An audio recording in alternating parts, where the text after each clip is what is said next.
পৃথিবীতে ইলম প্রচার করে যারা কবরে যায় তাদের কিয়ামত পর্যন্ত আমলের দরজা খোলা থাকে। রাসূলুল্লাহ সাল্লাল্লাহু আলাইহি ওয়াসাল্লাম বলেন, ইজা মাতাল ইনসানু ইনকাতা আনহু আমালুহু ইল্লা মিন সালাসা, ইল্লা মিন সাদাকাতিন জারিয়াতিন আও ইলমিন ইউনতাফাউ বিহি আও ওয়ালাদিন সালিহিন ইয়াদউ লাহু। মুসলিম শরীফের 1631 নম্বর হাদিস।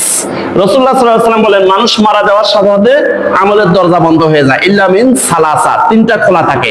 একটা হলো সদাকায়ে জারিয়া, দ্বীনের কল্যাণে অথবা জনকল্যাণে যারা দান সদাকা করে যায়, মসজিদ, মাদ্রাসা, এতিমখানা, ফুল, কালভার্ট, সরাইখানা, পাবলিক টয়লেট, ঘাটলা, এই সমস্ত দ্বীনের কল্যাণে অথবা জনকল্যাণে যারা সদাকা করে যায় এদের সওয়াব কিয়ামত পর্যন্ত কবরে যেতে থাকবে।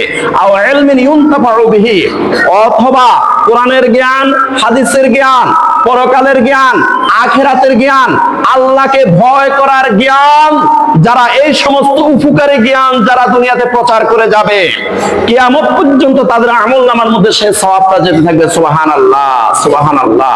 আও ওয়ালাদিন সালিহিন ইয়াদউ লাহু, এবং যারা দুনিয়ার মধ্যে নেক সন্তান রেখে যায়, একজন নামাজি, আল্লাহওয়ালা, পরহেজগার, মুত্তাকি, পর্দানশীলা এবং হাফেজ, আলেম এমন সন্তান যদি দুনিয়াতে রেখে যেতে পারে, কিয়ামত পর্যন্ত তার কবরের মধ্যে আমলনামার মধ্যে তার সওয়াব যাইয়া যোগ হতে থাকবে।